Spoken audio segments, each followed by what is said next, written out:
It was one of those nights that felt alive, almost like the darkness itself was watching, waiting. The cold October wind blew through the empty highways of Clearfield, Vermont, a forgotten town clinging to the edge of the world. Clearfield was barely more than a ghost town, with abandoned buildings and a population that seemed to vanish along with the last traces of sunlight. Few people even knew it existed, and that's just the way the locals liked it. For Trent Ellis, though, Clearfield wasn't supposed to be anything more than a pit stop. A quick fill-up and he'd be back on his route. Just another mile marker on his cross-country haul. But tonight was different. The gas gauge on his truck was edging dangerously close to empty. And as the road stretched endlessly ahead, a dull panic began to settle in his chest. And then, out of nowhere, he saw it. A flickering neon sign, barely visible against the thick darkness. It read, "Gas." The letters blinked on and off, casting eerie shadows across the road, as if inviting him, or daring him, to stop. Trent pulled into the station, the truck's headlights illuminating a decrepit building with peeling paint and broken windows. The only sign of life was the old gas pump, barely holding itself together, and the dim, yellow light overhead, struggling to stay lit. As he stepped out of his truck, he felt the chill hit him, a biting, unnatural cold that seeped straight through his jacket. He shivered, glancing around, half expecting to see someone, anyone. Where is everyone? He was about to call out when he noticed movement from the shadows. A figure emerged slowly, almost as if materializing from the darkness itself. The man looked like he'd been there for decades. Grimy overalls, an old baseball cap pulled low, and a face that was equal parts shadow and silence. For a moment, Trent felt the urge to get back in his truck and drive. But he needed gas, and this was the only station for miles. "Evening. Fill up, huh?" The man's voice was rough, like gravel scraping against metal. Trent nodded, his throat suddenly dry. "Yeah, just need enough to get to the next town." The attendant nodded slowly, his gaze never leaving Trent's face. There was something unnerving about his eyes, dark and unblinking, like he was sizing Trent up or looking straight through him. As the man started pumping gas, Trent's eyes wandered to the station's window, where a small corkboard was cluttered with old flyers. And there, partially hidden beneath a layer of dust, was a missing persons poster. The young woman's face stared back at him, her expression frozen in a look of quiet terror. The name on the poster read Sarah Myers, missing since August, last seen at this very station. "Hey, what happened to her?" "Sarah, she was just passing through. Like you." The attendant's smile didn't reach his eyes, and Trent felt a wave of unease settle in the pit of his stomach. He tried to shake it off, but his mind kept drifting back to the girl's face, those wide, haunting eyes. The man finished pumping, and Trent handed over a few crumpled bills, his fingers brushing against the attendant's hand. It felt ice cold, and Trent quickly pulled away, fighting the urge to look back as he climbed into his truck. But he couldn't help himself. As he glanced in the rearview mirror, he saw the man standing there, watching him drive away, a twisted grin stretching across his face. The road stretched on, winding through fields and thick patches of forest, every mile blending into the next. But that image, Sarah's face, the eerie grin of the attendant, it was all he could think about. Then, up ahead, he saw something glinting in his headlights, lying on the shoulder of the road. Against his better judgment, he slowed down, squinting as he tried to make out what it was. A small silver locket lay there, half buried in the dirt. He stepped out, picking up the locket carefully as though it might shatter. As he pried it open, he felt a strange, almost electric shock pulse through his fingertips. Inside was a tiny photograph, a girl with wide, haunting eyes. Sarah. No, this can't be. His mind raced, questions flooding his thoughts. Had she been here? Had she left this as some sort of message? Or was it something more sinister? He shoved the locket into his pocket, a chill crawling up his spine as he hurried back to the truck.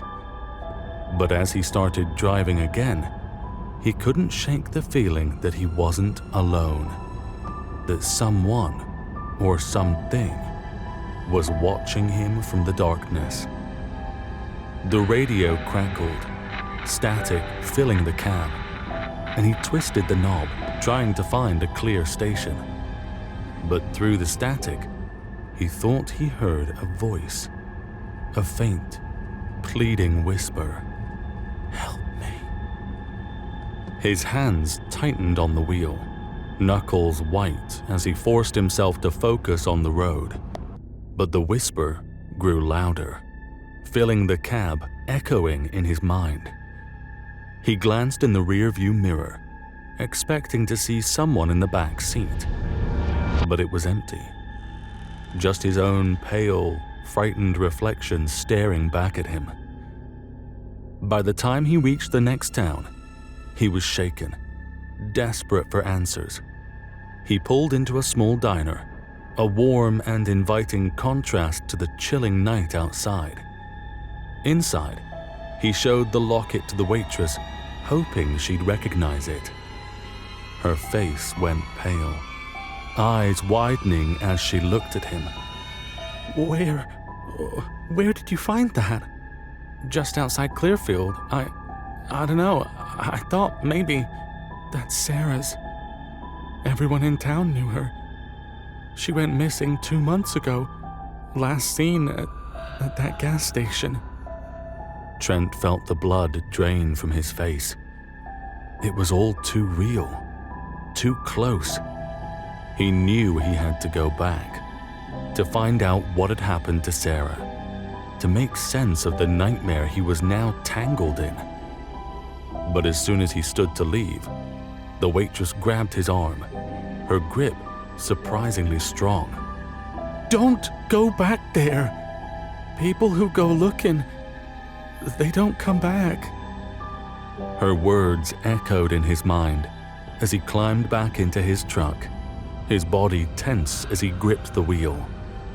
But he couldn't shake the pull of Clearfield, the haunting image of Sarah's face, the feeling that he had to do something, even if it meant putting himself at risk. As he drove back toward Clearfield, the night seemed darker, heavier, as though the town itself was waiting for him, drawing him back into its grasp. He reached the gas station, the neon sign still flickering, casting an eerie glow across the empty lot. But this time, there was no one there. Just the ghostly silence and the feeling that he was being watched. He stepped out of his truck, calling out, his voice echoing in the emptiness. "Sarah? Are you here? Anyone?" No answer. Just the wind whispering through the broken windows, carrying with it the faintest sound of laughter. He moved closer, heart pounding, and that's when he saw it. A fresh poster taped to the glass. But this time, it wasn't Sarah's face staring back at him. It was his own. Trent stumbled back, his mind reeling as the pieces started to fall into place. The missing faces, the cold eyes of the gas station attendant, the way he'd watched him drive away with that twisted grin. He was just another name, another face, another soul drawn into Clearfield's trap. Help me. And as the darkness closed in around him, he realized that he was no longer passing through Clearfield. He was part of it, forever.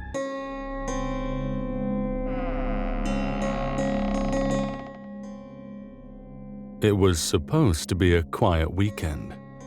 Just one friend helping another friend clear out an old family cabin. That's what brought Owen to the edge of Ash Valley, a small town tucked away in the thick woods of northern Maine. Ash Valley wasn't on most maps, and the locals liked it that way. Owen's best friend, Sam, had inherited the place from his grandparents, who'd lived there most of their lives.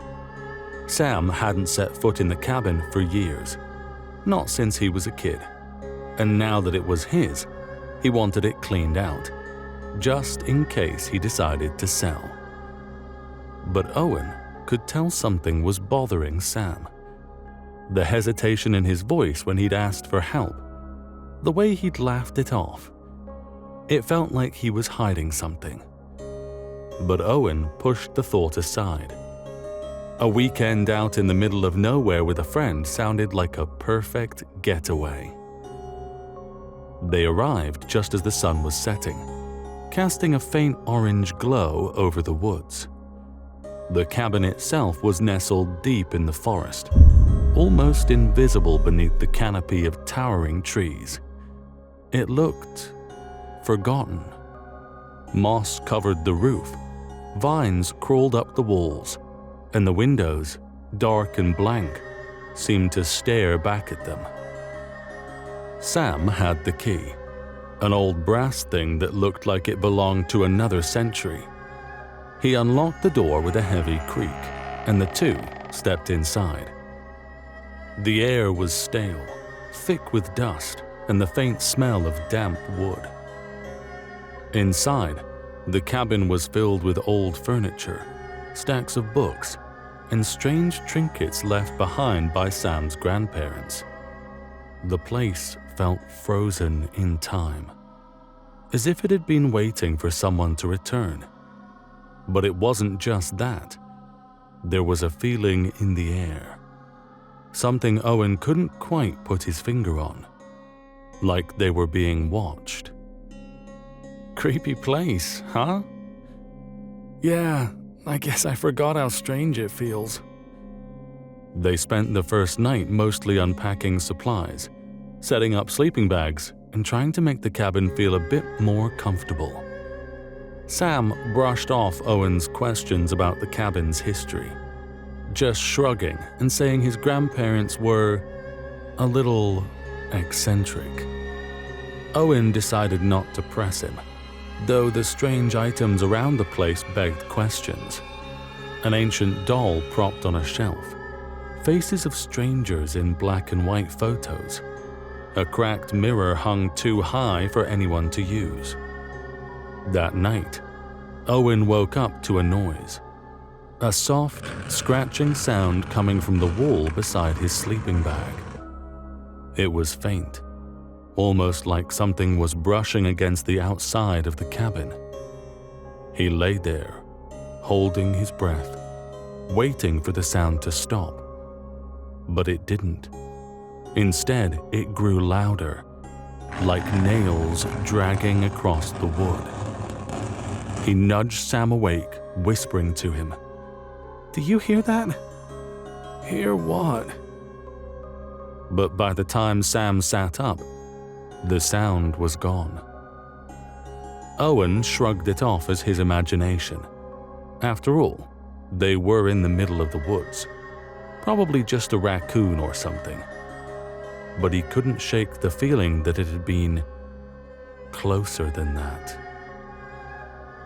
The next morning, they spent the day cleaning, clearing out junk, and organizing. Sam seemed distant, distracted, as if his mind were elsewhere. Owen tried to lighten the mood, telling jokes and playing music on his phone. But nothing seemed to lift the strange tension hanging over them. By afternoon, they decided to take a break and explore the woods nearby. Sam pointed out a trail his grandparents had once shown him, leading to an old, dried-up well about a quarter-mile from the cabin. As they walked, Owen noticed the silence around them. The usual forest sounds were absent. No birds, no rustling leaves, just silence. It was as if the entire forest was holding its breath. They reached the well, a small crumbling stone structure covered in moss. Sam peered down, dropping a pebble to see how deep it went, but no sound came back up. Maybe it's bottomless. Or maybe it's just waiting for someone to fall in. Owen laughed it off, but he noticed the way Sam was looking at the well, like he was seeing something Owen couldn't. He had a distant, haunted look in his eyes, and for a moment, Owen felt a pang of worry.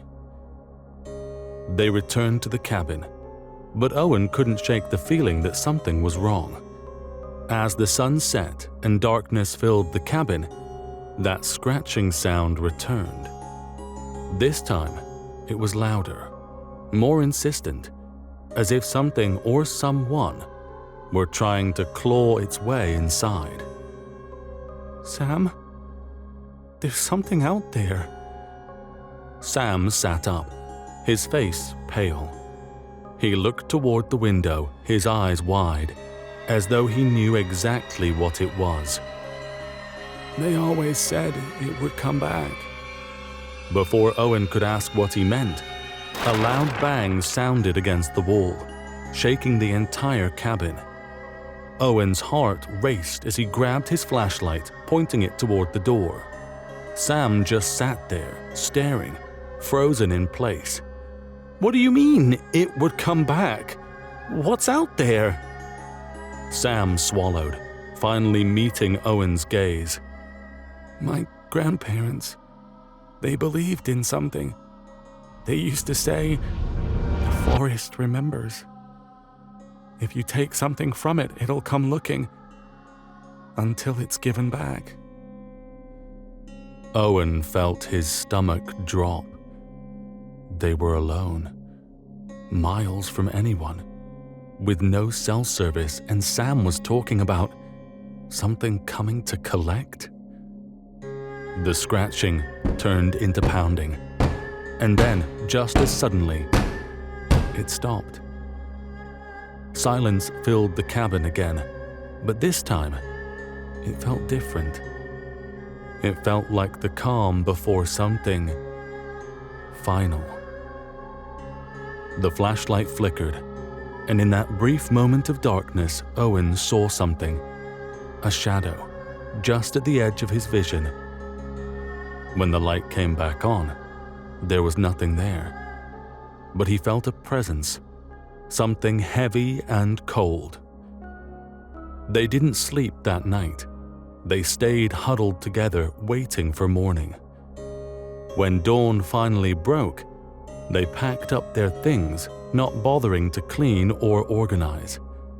They just wanted to leave. As they loaded the car, Owen noticed something strange. Near the front steps, where they'd been walking back and forth all weekend, lay a small, rusted object. He picked it up, feeling a chill as he realized what it was. A small, old-fashioned key. One that looked almost identical to the one Sam had used to unlock the cabin. Is this yours? No, I don't know where that came from. Owen stared at the key, feeling the weight of it in his hand, as though it were pressing down on him. Without another word, he dropped it onto the ground, and they got into the car, speeding down the dirt road, away from Ash Valley, away from the cabin. But as they reached the edge of town, Owen glanced in the rearview mirror, and there, just visible in the distance, he thought he saw a figure standing at the edge of the road, watching them leave. He blinked, and the figure was gone. They never spoke about the cabin again, and Sam sold it a month later. But sometimes, when Owen closes his eyes, he still hears that scratching. Soft, but persistent, like it's trying to remind him of something he left behind.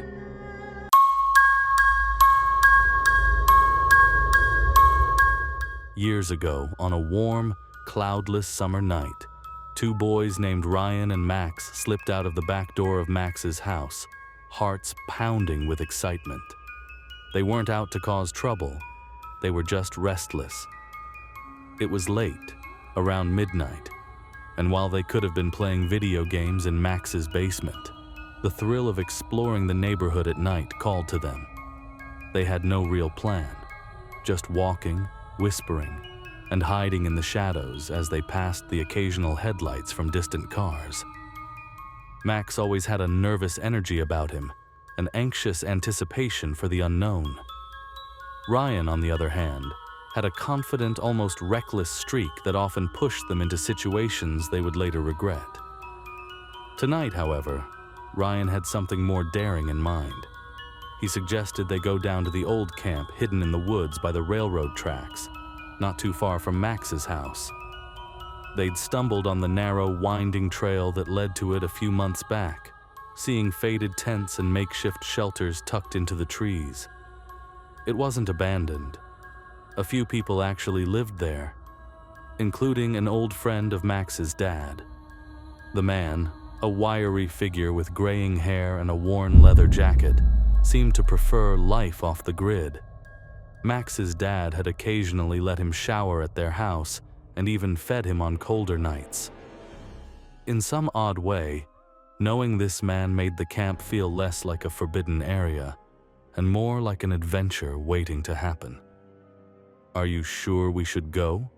Max asked nervously as they tiptoed down the street, slipping into the shadows every time a car approached. Ryan shrugged, feigning confidence. "What? Are you scared? It's just a bunch of tents. Your dad's friend is probably there anyway. What's the worst that could happen?" Max forced a grin. "Fine, let's just get it over with." The walk was longer than they remembered, winding down narrow dirt paths and ducking under low-hanging branches that seemed to grab at them in the dark. The only sound was the crunch of their footsteps against gravel and twigs, punctuated by occasional nervous laughter whenever a twig snapped unexpectedly. Ryan, as usual, was leading the way, moving quickly and confidently, while Max was a little slower, casting wary glances around every few seconds. "Dude, I don't know about this," Max muttered after a few minutes. "I mean, I get it. The guy's your dad's friend and all, but it just feels weird, you know? Ryan didn't even look back. You're overthinking it. It's just a camp. We're not gonna get in trouble. Maybe your dad's friend will even let us hang out for a bit, get a tour of the place. Who knows? Max reluctantly followed, but he couldn't shake the uneasy feeling that settled in his chest as they walked further from the safety of the neighborhood. The path grew narrower, the trees thicker, and the shadows darker. Finally, they saw a faint glow in the distance, the unmistakable light of a fire illuminating the edges of the trees. They ducked down instinctively, whispering to each other. "Think it's your dad's friend?" Ryan murmured, his voice low as he peered through the branches. "Probably," Max replied, but he didn't sound certain. But what if it's someone else? This isn't exactly the safest spot to hang out. Ryan shrugged again, though his earlier confidence was waning. "We'll just take a quick look and head back. No big deal." They crept forward, staying low. They reached a spot just about 100 feet from the camp, crouching down to peer through a break in the trees. From where they stood, they could see the fire crackling in the middle of the clearing, casting long, eerie shadows on the makeshift shelters around it. They crept forward, staying low. They reached a spot just about 100 feet from the camp, crouching down to peer through a break in the trees. From where they stood, they could see the fire crackling in the middle of the clearing, casting long, eerie shadows on the makeshift shelters around it. "See anyone?" Max whispered. "Nope." Ryan narrowed his eyes, scanning the darkness, when suddenly he froze. Just down the trail, a dark figure stood motionless, framed in the faint glow of the firelight. "Max!" Ryan hissed, ducking further down, pulling Max with him. "There's someone standing there!" Max's heart raced as he followed Ryan's gaze. The silhouette was faint but distinct, a tall figure just standing on the trail a little ways off, half hidden in the shadows. That's not your dad's friend, is it?" Ryan stammered, his earlier bravado gone. Max shook his head slowly, feeling an uneasy chill creep up his spine. He's shorter. And that guy looks, I don't know, just weird." The figure hadn't moved. It just stood there, as if waiting, blending into the darkness so well that it almost seemed like it was part of the woods itself. The boys stayed rooted to their spot, hardly daring to breathe, hoping whoever it was would disappear back into the shadows. But after a few tense moments, the figure began to move, not towards them, but towards the campfire. The boys could see its dark shape approaching the clearing, slowly and methodically. "Let's get out of here," Max muttered, backing away. Ryan nodded. "Yeah, I've got a bad feeling about this." They moved quietly off the trail, deciding to head back toward the railroad tracks, slipping through the trees to keep out of sight. But after just a few steps, Ryan stopped, glancing back down the trail, then froze. "What's wrong?" Max whispered, clutching his arm. The silhouette," Ryan stammered. It's closer." Sure enough, when Max looked back, he saw the figure had somehow cut the distance between them, now standing not far from where they'd just been, staring directly down the trail toward them. The firelight was weaker here, but they could still make out its outline. It was completely silent, its movements almost unnatural, as though it glided instead of walked. "Run?" Max suggested, his voice shaky. Ryan swallowed, nodding. "Yeah, run." They took off down the trail, stumbling over branches and rocks in their haste. The trees around them blurred as they sprinted, their hearts pounding so loudly it seemed to fill the entire forest. They didn't look back, didn't dare. It was only when they reached the railroad tracks, the faint glow of streetlights in the distance, that they paused, gasping for air. Max bent over, catching his breath. "I think we lost it," he panted. Ryan glanced back, peering down the path they'd come from. For a moment there was nothing, just the dark stretch of trees and shadows. Then suddenly, he saw it again. The silhouette, closer than ever, standing just at the edge of the trees. Max saw Ryan's face go pale. What is it?" "Look," Ryan whispered, pointing. Max turned, his eyes widening in horror as he saw the figure step forward, moving swiftly and silently. Even now, it made no sound, no crunch of leaves, no snap of branches, just pure, eerie silence.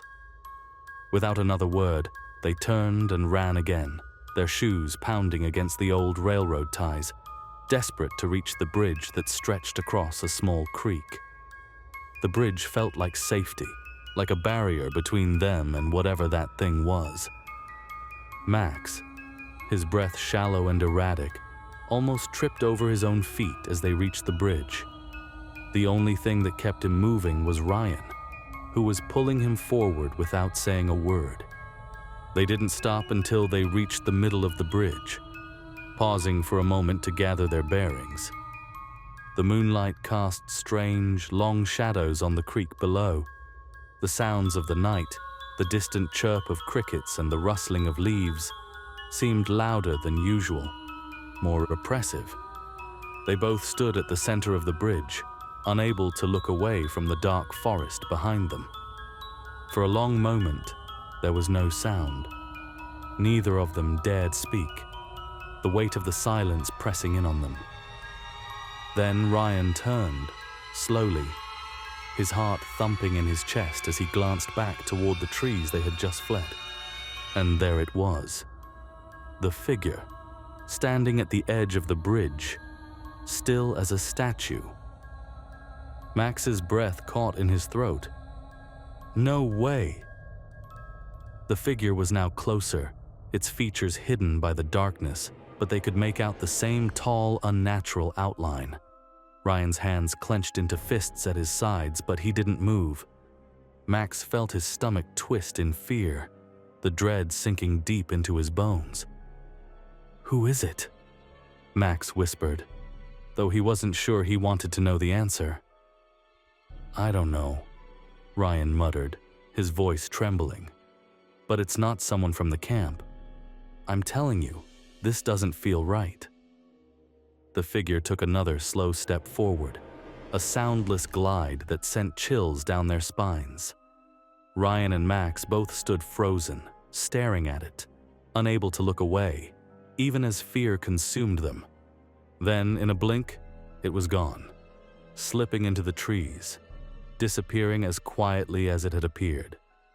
They stood there for what felt like an eternity, neither of them willing to move, staring into the dark woods where the figure had been moments ago.